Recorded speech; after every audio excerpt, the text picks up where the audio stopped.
Well, Shaun, obviously you were born in Sydney, but Western Australia feels that you're very much one of them. What age were you when you moved across to WA? So my parents moved here when I was 3, and I vaguely remember the plane flight, but I don't have any memories of Sydney, so I class myself as a West Australian.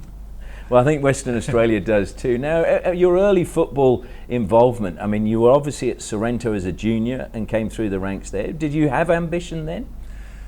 I think you're too young at that age. My dad said I was a terror at 5 years of age, and he had to get me into something because I was running amok in the house. And he took me up to Sorrento, and they had a under-6 team.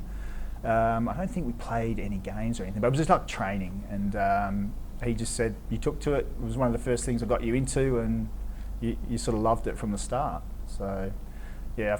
And Sorrento's been good to me over the years, and I had some great coaches there. So yeah, enjoyed. You've got to enjoy what you're doing, and that's why I continued at it. And then, of course, the call came to go to the AIS. Was that something you were again hoping for, or did it come out of the blue? Funny story that there's an element of luck behind that. I found out later that they had a select 18 that they wanted. And then they had their reserves on that they would bring in if the first 18 that they offered the places to knocked back the spots. And it just turned out that I was one of those. Some of the 18 didn't accept, and I was one of the kids that was offered a spot late on. I didn't know that till later, but yeah, it was fortunate that I got there, because I actually attribute that to one of the real turning points in my development. And what do you attribute that to? Was it the coaching that you got there, or the environment? Yeah, Ronnie Smith, he comes with a really high pedigree, and I'd had good coaches before that. He was a good mate of Ron Tyndall's as well, from here, and I think that link as well helped me get to the AIS.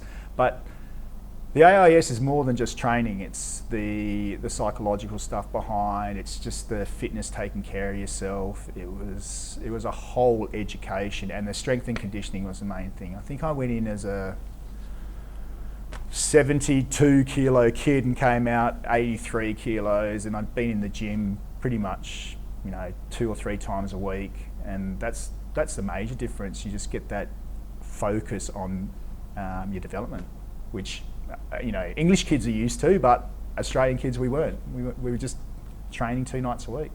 Someone said to me that the AIS in that era, it was all about polishing diamonds, that they were rough diamonds when they went there, but they all came out, and if they weren't going to play in the NSL, there were opportunities to go and play overseas, and you were prepared for it. Do you think that's a fair assessment? It's pretty fair assessment. Look, I think from my year group, possibly only 6 or 7 went overseas, but there were other pathways. We had the national under-19s, the national under-29s, the 23s, which was the big one where we went to the Barcelona Olympics, and so the AIS and the national teams sort of went hand in hand. There wasn't every player that was in the national squads, but there were a lot of the AIS players that made national squads.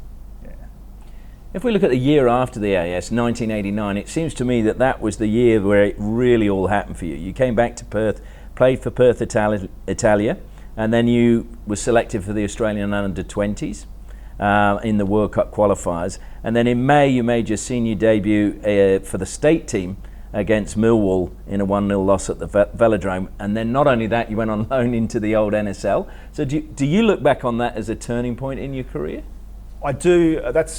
That was part of it. I think I was lucky enough at Sorrento as a 17-year-old, 17-year-old to be playing with men in the first team, and I think that was possibly a big step up for me as well as a 16-year-old, 17-year-old kid playing with men. And you got to remember the first division here in Perth was really good at that time. We had some really excellent players that had come over from England, and you just learned really quickly as a kid. Sure did. Now, I mean, the following year you also went on loan again into the NSL with Heidelberg that time. I mean, how did you find, obviously, Melbourne and Sydney by comparison?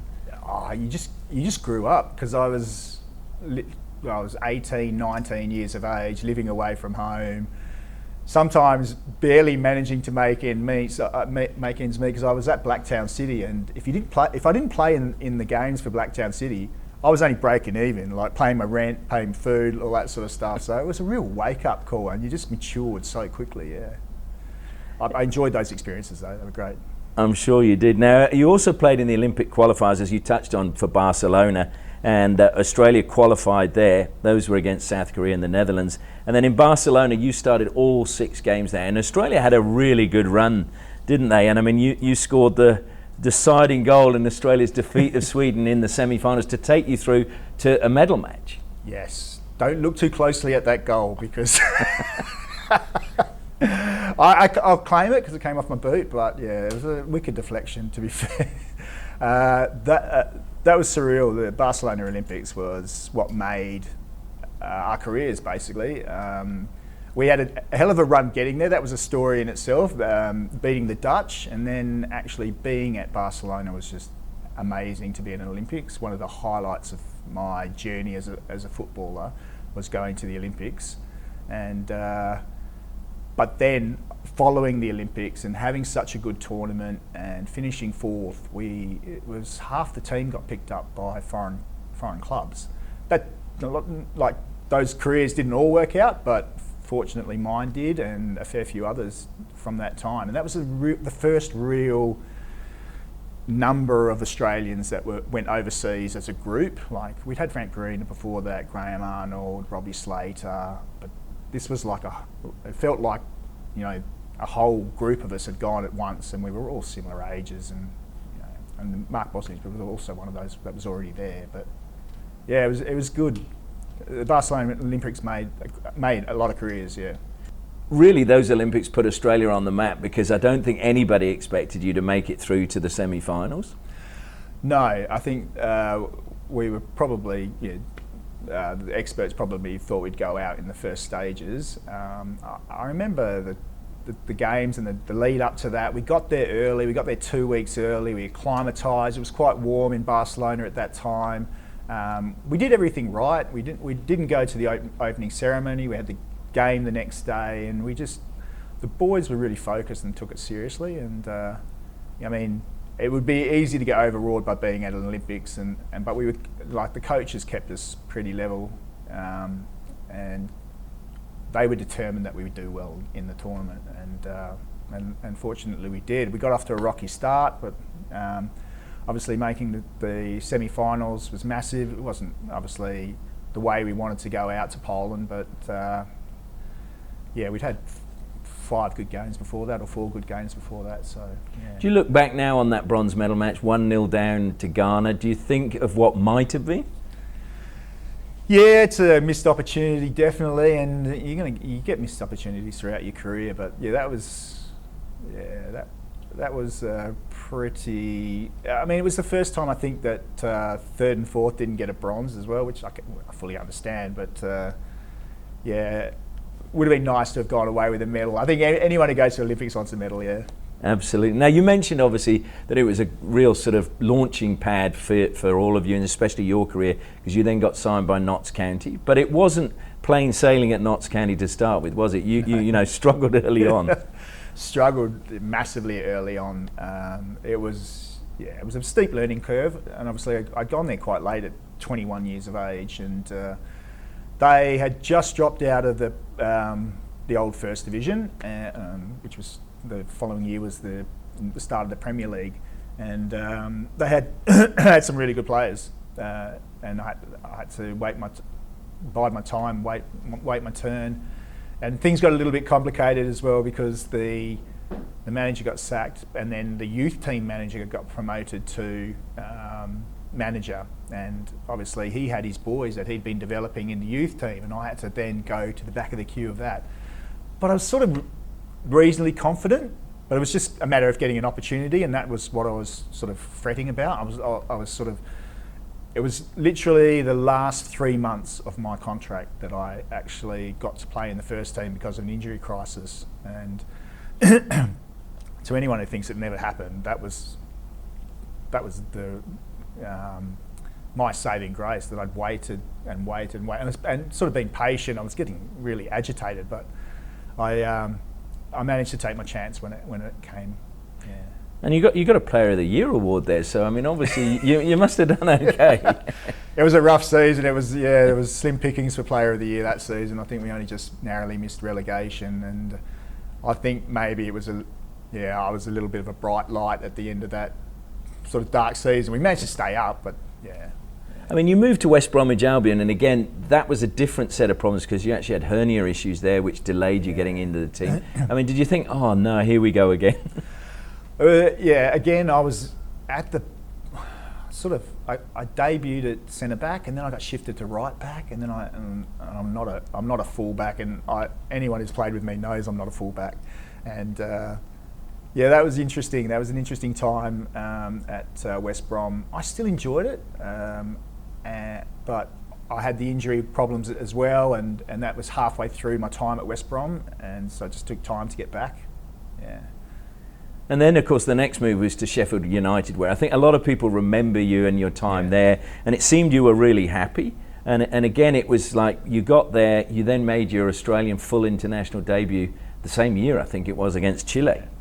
Yeah, Sheffield United was the most professional setup that I'd actually been at compared to, and this is nothing, taking nothing away from West Brom and Notts County, it just seemed a step up. And they had a vision that they wanted to get back to the higher league in the Premier League, and which they eventually did just after I left. But they were on a steady rise in the seasons that I was there, and you just see that something was building. And I thoroughly enjoyed my time at Sheffield United, and it was the best part of my career. Yeah, and it led to me getting back into getting back from when I'd played as an under-23, but my first debut as a senior player in the Australian squad. Yeah. Do you remember a lot about that? Because a lot of people say it just goes in a flash. I think we were in Chile. I do. I do remember the tournament. Chile's an amazing place. That's one of the things that you get to do when you're an international soccer player. Is you get to travel and see these places, which is amazing. And no, I really enjoyed that time and that tournament. Yeah, Santiago is an amazing city. Yeah. I mean, of course, one of the parts of your international career that everyone remembers was the Confederations Cup, where again Australia had a really good run in that, and you ended up equal top scorer for the Australian, for the Socceroos, with 2 goals. But the big one is the picture you have next to you, the solitary goal against Brazil to beat them. I mean, that must be the pinnacle, is it? That is the highlight, I reckon, of. It's the highlight that everyone else remembers as well. It's one of my top moments. There's other moments that, as a player, I cherish playing against some of the top players, and they were some of my biggest highlights. But as a moment, I played in a friendly against Gianfranco Zola and Vialli, and although I got torn to pieces, it was just amazing to be on the same pitch as them. And Zidane, I was fortunate enough to play with him. I managed to swap shirts with Bergkamp. It's almost, I look back now, it's sort of surreal. Played with some of the finest English players, played against some of the finest English players of that time as well, and it's just, it's an amazing experience when you're not quite at the top level, but you're still mixing it with them in FA Cups and League Cups, and it's good. That goal, though, against Brazil at the Confederations Cup, it clinched the bronze medal, which was obviously the only medal Australia's ever won at a Confederations Cup. I mean, we were joking before, do you wish you'd done a better celebration? All my celebrations, whenever I scored a goal, are just reactionary, because I never scored that many goals, and it was just like off-the-cuff sort of stuff. I should have really planned it. I wish I had celebrated a bit harder. No, it was an amazing moment for me and for the team as well. I actually, that moment, I think the manager either got sacked or he got removed from the. This is a Brazilian manager, got sacked or removed, and they went on to win the World Cup that next year. So I think that Brazilians sort of thanked me. You contributed. Thanked me a little bit for that change in management. Yeah. You mentioned the World Cup, and I mean the one the following year Yeah. wasn't to be for Australia. I mean, it was obviously a huge disappointment because you'd had that great run there, and against Uruguay, going down to them in Montevideo, and that was the end of your international career, which was kind of sad way to end. It was a sad way to end, and it takes a while to get over those moments, and your part in losing. Not qualifying for a World Cup. And it takes time to accept those moments. But then, with the benefit of hindsight, you realise you've had some really good moments and you get some really down moments, and you contribute to all of them. And that's the balance of the career. That you'd love it to be all smooth and up, but you've got to take the good with the bad. I mean, the other thing was after that you decided to return to Perth, and you signed a 2-year deal with Perth Glory. I mean, were you happy to come home, and was it the right time to come home? It was definitely the right time to come home. I had some private issues with my wife's health, and it was definitely the right time for me to come home. There was a young centre-back coming through at Sheffield United, Phil Jagielka, who went on to play for England, and he was my boot boy, and I think I handed over to some pretty good, to a pretty decent player. So, it was definitely the right time for me to come home. I'd spent 11 years there as well, so it was a good long time. It was a pretty good return home then, because you won the NSL Premiership, the last ever one. Yes, for Perth Glory. That's been a long time between drinks before Perth Glory. Obviously not the new A-League, but I enjoyed my time at Perth Glory as well. So, I mean, you never got to see out your 2-year contract because the NSL closed down, and then the A-League started up a year after that. I mean, do you have regrets when you look back on that almost your career wasn't able to finish the way you probably would have liked? Yeah, I think it would have been nice to have a year in the A-League, the new A-League, but like in hindsight, I was 34, probably turning 35 that season that the A-League started. So, I weigh it up, and it's a call that the management it was a 50-50 call that they had to make. So it didn't go in my favour, but that's life. No regrets on your career looking back? Oh, there's always regrets, things you could have done better, things you wish you had done. Look, I got the most out of what I think I had in me. I would have loved to have played in the Premier League, and I got to play against Premier League players, but not as often as I would have liked to. But no regrets, definitely. Well, Shaun, it's been a fantastic catching up with you. Thanks so much for your time. No problems, thanks, Al.